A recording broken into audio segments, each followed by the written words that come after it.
Well, one of Long Island's new Congress members, Anthony D'Esposito, helped flip the House Republican. He tweeted this picture earlier this morning with the caption, "Congrats, Speaker McCarthy. House GOP New Yorkers had your back every step of the way. Now let's deliver on our commitment to America." Congressman D'Esposito joins us now live. Welcome and congratulations. Well, thank you so much. Thanks for having me. So how would you describe last night and just the kind of the roller coaster of this week? Yeah, it's been an exhausting week. I actually just got off the plane about 45 minutes ago. I think we finally left the Capitol last night close to 3 a.m. Back to the office. So it's been a roller coaster of a week. Definitely not the one that we expected. You know, many of us had our family and friends in town starting on Monday for what we thought was going to be a celebratory day on Tuesday, getting sworn in. And it just didn't turn out that way. But in the end, we persevered.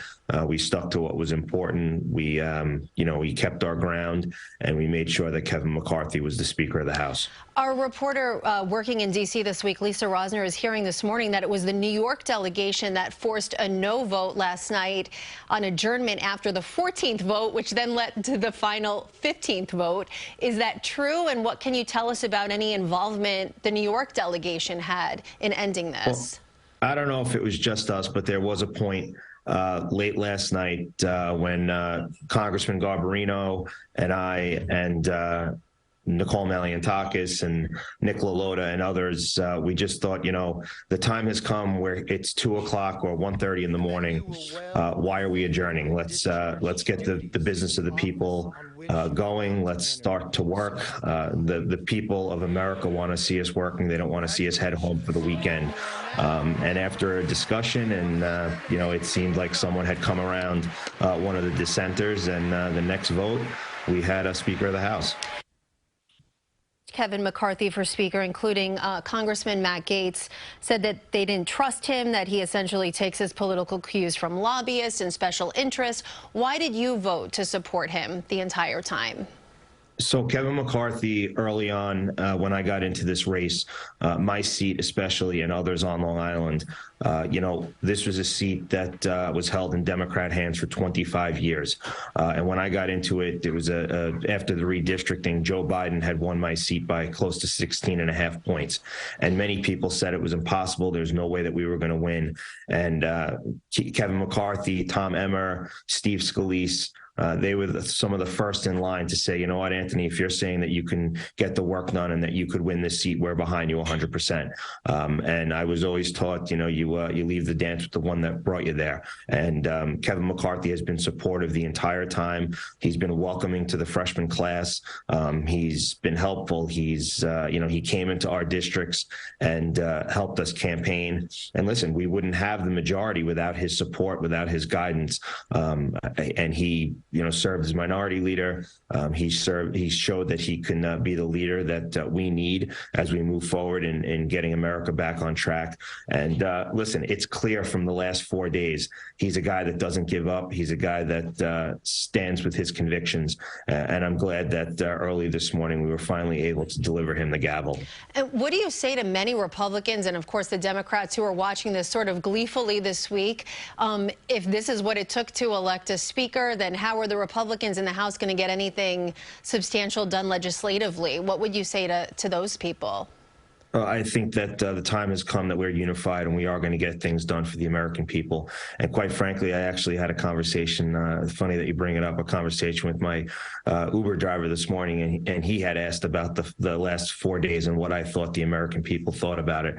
And listen, there's no doubt it's been a long 4 days, and at times it was probably not what they wanted to see. But at the very least, I think more people across America were engaged in the United States House of Representatives over the last 4 days than probably they've been in a long time. I would guarantee that C-SPAN had the best ratings of any Friday night they've ever had last night. Probably. And then just your district in Nassau County, the 4th Congressional District, you took over from Democrat Kathleen Rice, flipped it obviously Republican, covering Garden City south to Long Beach. You're a retired NYPD detective, if people don't know. What are some of your big priorities? What do you want to deliver? There's a lot of disgruntled constituents, I can tell you, in your district. What do you want to deliver for them in Washington? Well, I want to deliver on the promises that I made during the campaign, and that was to keep America safe, our economy strong, strengthen our borders, and most importantly, this district is one that, like you said, there are some constituents that are upset, and I've always been, during my tenure on the town board, someone that's accessible, someone that's boots on the ground. I've always said, as a young cop, I was taught by a veteran, regardless of the weather, whether it's the coldest of nights or the hottest of days, you always drive around in your patrol car with your windows down so you could hear the streets and smell the streets. And that's exactly what I've brought to government thus far and what I'm going to bring to the United States Congress.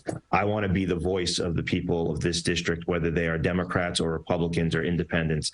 I want to be their voice on Capitol Hill, and I will work with whoever I have to on any side of the aisle to deliver for Long Island, even if that means going against my party. And then just lastly, one of the big issues in the city, in the suburbs, is the migrant crisis, the border crisis. What can you do? What can be done kind of in the short term to get that somewhat under control?